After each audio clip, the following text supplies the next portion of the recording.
আপনি দেশের টাকা বিদেশে পাচার করে দিবেন, আপনি দেশের হরিলুট করে ফেলবেন, রাস্তাঘাট খেয়ে ফেলবেন, আপনি দেশের বিভিন্ন জায়গায় জালিয়াতি করবেন। যেই প্রজেক্ট অল্প টাকায় হয় ওইটা 10 গুণ 20 গুণ বাড়াবেন। এরপরে শেষ বয়সে এসে আল্লাহর কাছে তওবা করবেন, মাপ পাওয়ার কোনো সুযোগ নাই। মনে করছেন দেশের থেকে হয়তো বেরিয়ে গেছি, পালায় গেছি আর মাপ পেয়ে গেছি, এত সোজা নয়। আমি আপনাদের কাছে জিজ্ঞাসা করতে চাই, আমেরিকা কি আল্লাহর দুনিয়ার ভিতরে না বাহিরে? কথা বললেন না। আমেরিকা আল্লাহর দুনিয়ার ভিতরে না বাহিরে? কানাডা কি আল্লাহর দুনিয়ার ভেতরে না বাহিরে? ফ্রান্স কি আল্লাহর দুনিয়ার ভেতরে না বাহিরে? আমাদের পাশের দেশটা কি আল্লাহর দুনিয়ার ভেতরে না বাহিরে? বললেন না যে আল্লাহর দুনিয়ার ভেতরে না বাহিরে? আপনি কেমনে ভাবলেন আশপাশে পালায় যে আমি চির মুক্তি পেয়ে গেলাম? আমি আমার ভাষায় বলি, ফুটবল খেলা মাঝে মাঝে শুরু হয়, সেন্টার থেকে বল নিয়ে খেলতে খেলতে এপা ওপা করে ডিয়ের মধ্যে যায়, ডিয়ের মধ্যে থেকে এরপরে গোল দিকে কিক করে। আপনার কেবলমাত্র দৌড়ানি শুরু হয়েছে, এখনো বহুত দৌড়ানি বাকি আছে। আল্লাহর ধরা সবচেয়ে বড় ধরা। আল্লাহ ধরে না, কিন্তু ধরলে আল্লাহ ছাড়ে না, ঠিক কিনা? এই জন্য প্রিয় ভাইয়েরা, আমাদেরকে স্লোগান দিও না এখন ভাই, কথা শোনেন প্রিয় ভাইয়েরা। এই কথা বলার উদ্দেশ্য, আল্লাহর কাছে ক্ষমা নিয়ে আমাদেরকে বিনা হিসাবে জান্নাতি হওয়ার জন্য চেষ্টা করতে হবে। আমরা আজকে জানার চেষ্টা করব, হাসরের ময়দানে মানুষ মূলত আল্লাহর কাছে 4 ভাবে তার আমল নামা নিয়ে উত্থিত হবে। কয়ভাবে? 4 ভাবে। 1 নম্বর, আল্লাহ বলছেন একদল লোক বিনা হিসাবে জান্নাতে যাবে, সুবহানাল্লাহ বলেন। আরেক দল লোক বিনা হিসাবে জাহান্নামে যাবে, নাউজুবিল্লাহ বলেন। আরেক দল লোক হিসাব হবে, কিন্তু হিসাবটা আল্লাহ সহজ করে দিবেন, জান্নাতে যাবে। আরেক দল লোক হিসাব হবে, কিন্তু হিসাবটা এমন কঠিন হবে ওই ব্যক্তিরা আল্লাহ রাব্বুল আলামিনের কাছ থেকে নিষ্কৃতি পাবে না। এই 4 দলের মধ্যে সবচেয়ে সহজ দল হবে তারা, যেই মানুষগুলা আল্লাহ রাব্বুল আলামিনের কাছে গুনাহ থাকবে, অপরাধ থাকবে, কিন্তু আল্লাহ রাব্বুল আলামিন তাদেরকে ক্ষমা করে দিয়া বিনা হিসাবে জান্নাতে পাঠাবেন। আমরা বিনা হিসাবে জান্নাতে হতে চাই কিনা? ভালো করে খেয়াল করেন। আল্লাহ রাব্বুল আলামিন বলছেন একদল লোক আল্লাহ রাব্বুল আলামিনের সামনে গুনাহ খাতা থাকবে, কিন্তু আল্লাহর কাছে আসার আগেই ওই মানুষগুলো আল্লাহর কাছে তওবা করেছে। আমার নবী বলছেন কেমন তওবা করছে জানো নাকি? আল্লাহ নবী বলছেন আত-তাইয়িবু মিনাজ যামবি কামাল্লা যামবালা, এমন ভাবে তওবা করছি ওই বান্দাটার যেন গুনাহই ছিল না। আল্লাহ রাব্বুল আমিন বলছেন সূরা ফুরকানের মধ্যে, আল্লাহ বলছেন যেই বান্দাটা তওবা করবে, তওবা করার পরে ওই বান্দাটা আল্লাহ রাব্বুল আমিনের কাছে ক্ষমা চাবে, আল্লাহ রাব্বুল আমিনের কাছে যে ক্ষমা চাইবে সেইটা শর্ত মতো তার জন্য হওয়া লাগবে। আল্লাহ কোরআনে বলছেন ইল্লা মান তাবা ওয়া আমানা ওয়া আমিলা আমালান সলিহা ফাউলাইকা ইউবাদদিলুল্লাহু সাইয়্যাতিহিম হাসানাত। আমার আল্লাহ রাব্বুল আমিন বলছেন তাদের মধ্যে থেকে যারা তওবা করে, আর তওবা করার পরে ঈমানের সাথে তওবা করেছে, তওবা করে বসে থাকে নাই, ওয়া আমিলা আমালান সলিহা, এরপরে বান্দা নেক কাজ করেছে, আর বান্দা ঈমানের সাথে যখন নেক কাজ করে আল্লাহ বলছেন রব তার তওবাকে এমন পছন্দ করেন। আল্লাহ বলছেন ফাউলাইকা ইউবাদদিলুল্লাহু সাইয়্যাতিহিম হাসানাত, আল্লাহ তাদের যাবতীয় গুনাহ খাতা যা ছিল সবগুলাকে নেক দিয়ে পরিবর্তন করায় দিবেন।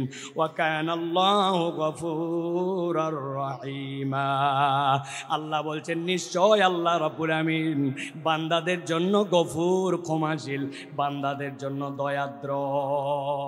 এত বড় মাহফিল আসলাম আর হই হই করলাম, জোরে জোরে স্লোগান দিলাম আর চলে গেলাম, কোনো লাভ হবে না আমাদের জন্য। ভালো করে বোঝেন, আল্লাহ রাব্বুল আমিন বলছেন আজকের ময়দানে আপনি আসছেন, আল্লাহর কাছে আপনি শপথ নেন, রব্বুল আমিন আমার গুনাহ আছে, আমার অপরাধ আছে, আমার ভুল আছে, কিন্তু আমি আজকে তওবা করতেছি রব, তুমি আমার একমাত্র ইলাহ, ওই ইলাহ হিসাবে সাক্ষ্য দেওয়ার পরে আমার ভুল থেকে আমি সরে আসতে চাই। বান্দা যদি একবার আল্লাহকে ইলাহ হিসাবে গ্রহণ করে আর গ্রহণ করার পরে আল্লাহর কাছে তওবা করে, রব্বুল আমিন বান্দাকে মাফ করে দিবে।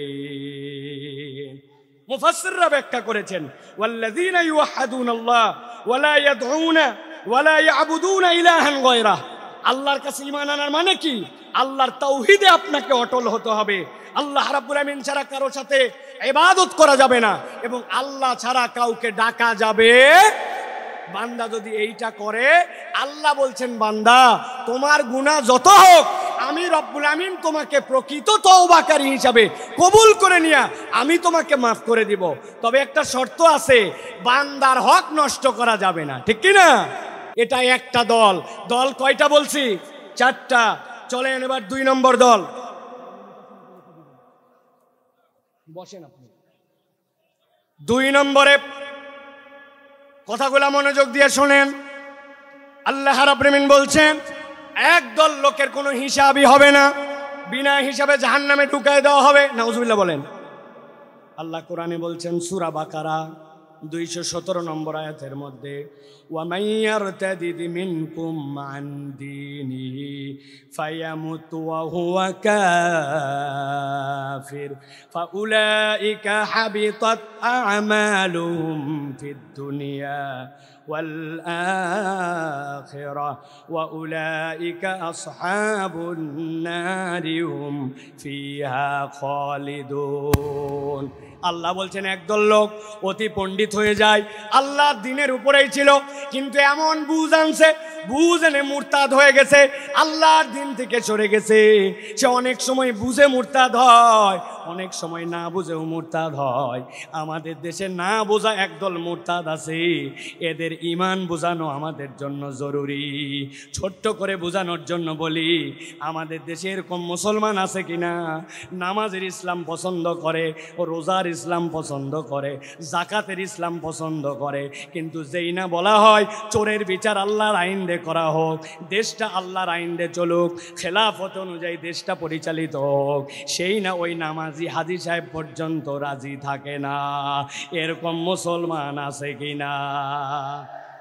উল্টা আমাদেরকে বলে, সাইফুল্লাহ ভাইকে তো কোনো দলের লোক মনে করতাম না, কিন্তু উনিও তো দেখি দলের কথা বলে। আল্লাহর দ্বীনের পক্ষে কথা বললে, আল্লাহর আইনের পক্ষে কথা বললে দল খুঁজে নামে পরিচয় দেয়, আসলে এইগুলা মুনাফিক মার্কা মুসলমান। ভালো করে বোঝেন। আল্লাহ বলছেন কেউ যদি আল্লাহর দ্বীন থেকে মুখ ফিরায় নাই, ফায়ামুত ওয়া হুয়া কাফির, এই অবস্থায় যদি মারা যায় তাহলে সে কাফের। আল্লাহ বলছেন আর কেউ যদি কাফের অবস্থায় এরকম করে মুরতাদ হয়ে মরে যায়, ফাহাবিতাত আমালুহুম ফিদ দুনিয়া ওয়াল আখিরাহ ওয়া উলাইকা আসহাবুন নারি হুম ফিহা খালিদুন। এই মানুষগুলাকে চিরস্থায়ী জাহান্নামে ঢুকানো হবে, এদের কোনো বিচার হবে না, সরাসরি জাহান্নামে যাবে। অতএব যাই করি নাই করি কখনো আল্লাহর দ্বীনের থেকে মুখ ফিরানো যাবে না, আর নিজের পণ্ডিতি খাটায়া আল্লাহর বিধান নিয়ে কোনো বাজে কথা বলা যাবে না, ঠিক না? খুব সাবধান প্রিয় ভাইরা। আল্লাহ রাব্বুল আলামিন কুরআনুল কারীমের মধ্যে বিস্তারিত কথা বলেছেন, সংক্ষেপ সময় এই জন্য আপনাদের কাছে বোঝানোর জন্য বলছি। মুরতাদ কিভাবে হয়? ওরা মনে করে নবীর তরিকা ঠিক না, নবীর পদ্ধতি পছন্দ করে না, আল্লাহর বিধান আগে ঠিক মনে করত, কিন্তু এখন মনে করে আল্লাহর বিধান বোধহয় বাংলাদেশের জন্য, আমাদের সমাজের জন্য অচল। এরকম যদি মনে করে, ও যত হাজী সাহেব গাজী সাহেব হোক না কেন, আল্লাহর কাছে সে মুরতাদ হয়ে যাবে, বিনা হিসাবে জাহান্নামে। আল্লাহ হেফাজত করুক, বলে আল্লাহুম্মা আমিন। প্রিয় ভাইয়েরা, এবার চলেন আমরা 3 নম্বর দলের মধ্যে যাব। 3 নম্বর দল কি এটা একটু বুঝতে হবে। সেটা হচ্ছে হিসাব হবে, কিন্তু আল্লাহ বলছেন ওই হিসাবের পরে তাকে জান্নাত দেওয়া হবে। তবে হিসাবটা তার জন্য যে হবে, ওই হিসাবটাতে তার আমল নামায়, আমলটা পরিমাপে দেখা হবে না, আমলটা ওজনে দেখা হবে। কিসে দেখা হবে? কথা বলেন, আমল কি আমাদের পরিমাপ হবে না ওজন হবে? আমার দিকে তাকান, কি হবে? ওজন হবে। এখন কথা হচ্ছে যে আপনার আমল নামায় সোয়াবও আছে, গুনাহও আছে, কিন্তু আমল নামাতে আমার ওজনটা কেমনে ভারী হবে। আমি আপনাদের কাছে বলতে চাই, একটা মানুষের জীবনে যদি তার আমল নামায় 3টা জিনিস যুক্ত থাকে তাহলে তার আমল নামা ওজনে ভারী হয়। সুবহানাল্লাহ বলেন। 1 নম্বরে আপনার আমল নামার মধ্যে ঈমান লাগবে। কি লাগবে? একটা মুখ বন্ধ থাকবে না। আমল নামাতে ওজনে ভারী করতে হলে প্রথমে বলতে হবে কি লাগবে? জোরে বলেন ঈমান। ওই যে দাঁড়ায় আছেন যারা, কি লাগবে? ঈমান। ঈমান নাই আপনার কিচ্ছু নাই, ঈমান আছে আপনার কিছু আছে। সুবহানাল্লাহ বিহামদি। এই যে তরুণেরা ওয়াজ শোনার জন্য চলে আসছে, কিন্তু এর মধ্যে অনেকেই আছে ঈমানের বেসিক হচ্ছে সালাত, অথচ সেই সালাত আদায় করে না। আছে কি না? আমি আপনাদের কাছে একটা ছাত্র আর একটা শিক্ষকের একটা দৃষ্টান্ত দিব 30 সেকেন্ডে, ভালো করে খেয়াল করেন। এক ছাত্রকে তার ওস্তাদ জিজ্ঞাসা করছে, বলো তো দুনিয়াতে নামাজ পড়ে না কারা কারা? ওই ছেলে ভেবে চিনতে বলছে, ওস্তাদ দুনিয়াতে নামাজ পড়ে না 3 শ্রেণীর লোক। কয় শ্রেণী? কথা বলেন। 3 শ্রেণী। বলো তো 1 নম্বর কে? বলছে 1 নম্বর যে পাগল অথবা অজ্ঞান। মাশাআল্লাহ। 2 নম্বর কে? বলছে ওস্তাদ 2 নম্বর যে মৃত, সে নামাজ পড়ে না। মরা মানুষ নামাজ পড়ে? উল্টা নামাজ পড়া লাগে। বলছে মাশাআল্লাহ। এবার 3 নম্বর বলো। বলছে 3 নম্বর হচ্ছে যে অমুসলমান। তাহলে নামাজ পড়ে না কয় শ্রেণী? 1 নম্বরে পাগল অথবা অজ্ঞান বলেন, 2 নম্বরে মৃত, 3 নম্বরে অমুসলমান।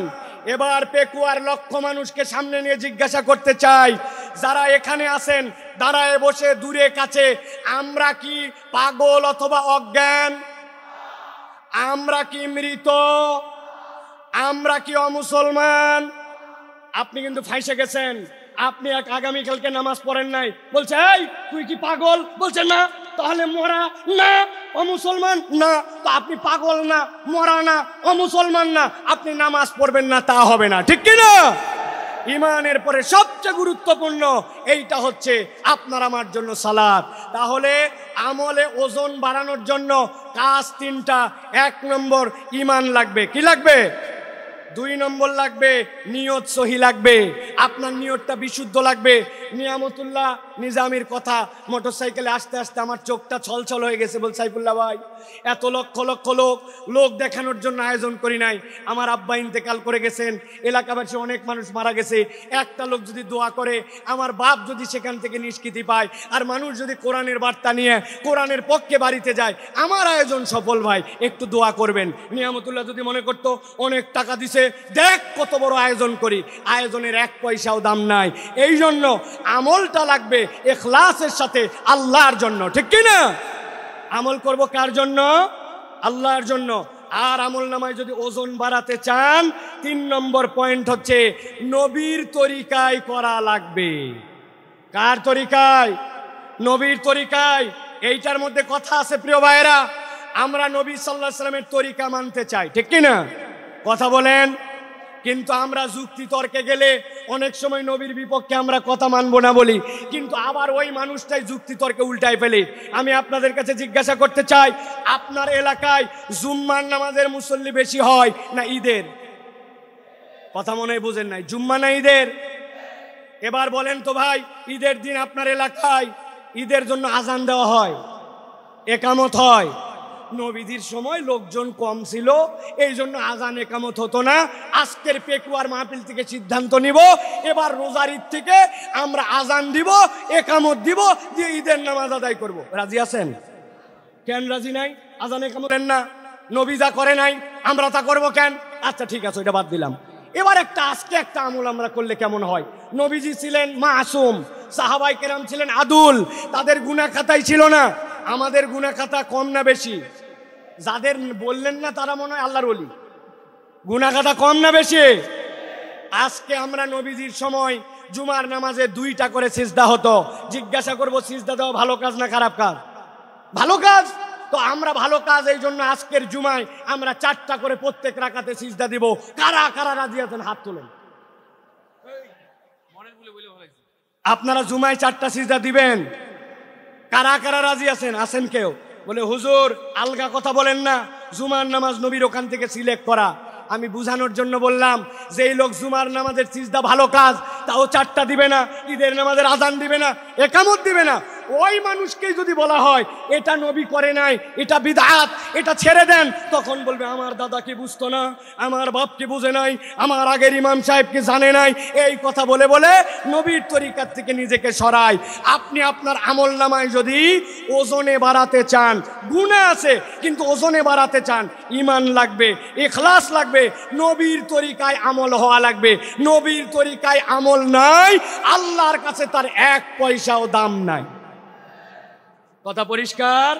আল্লাহ রাব্বুল আমিন আমাদেরকে বোঝার তৌফিক দান করেন। আল্লাহ রাব্বুল আমিন আমাদেরকে রাসূলুল্লাহ সাল্লাল্লাহু আলাইহি ওয়াসাল্লামের পথ পদ্ধতি মেনে নিয়ে চলার তৌফিক দান করেন। 30 সেকেন্ড একটা উদাহরণ দিয়ে রাখি। মাছ কিনতে যান বাজারে, 1000 টাকা কেজি ইলিশ মাছ, গাগর মাছ ভিজায় রাখছে পানির মধ্যে। আপনি বলছেন পানি ফেলায় দিবি, পানি অনেক ফেলায়, কিন্তু ফেলানোর পরেও 1 কেজি মাছের মধ্যে 20 গ্রাম পানি থেকে যায়। 1000 টাকা কেজিতে 20 গ্রাম পানিও বিক্রি হয়ে যায়, ঠিক কি না? আমাদের গুনাহ থাকবে, অপরাধ থাকবে, কিন্তু ঈমান যদি থাকে আর ইখলাস যদি থাকে, নবীর তরিকায় ইবাদত থাকে, তাহলে ওই পানি যেরকম বিক্রি হয়ে যায়, আমাদের গুনাহগুলো আল্লাহ রাব্বুল আমিন মিটায় দিবেন, দিয়ে হিসাব হয়তো হবে, কিন্তু আল্লাহ আমাদেরকে জান্নাতের ফয়সালা করে দিবেন। অতএব আমাদেরকে সব সময় বিনা হিসাবে অথবা হিসাব হলেও বুঝে সুঝে আল্লাহর কাছে যাওয়ার জন্য চেষ্টা করতে হবে। আল্লাহ যেন আমাদেরকে আল্লাহর কাছে তার প্রিয় পাত্র হিসাবে ওঠার তৌফিক দান করেন। বলেন আল্লাহুম্মা আমিন। হাযা মা ইনদি ওয়াল ইলমু ইনদাল্লাহ। সুবহানাকাল্লাহুম্মা ওয়া বিহামদিকা আশহাদু আল্লা ইলাহা ইল্লা আনতা আস্তাগফিরুকা।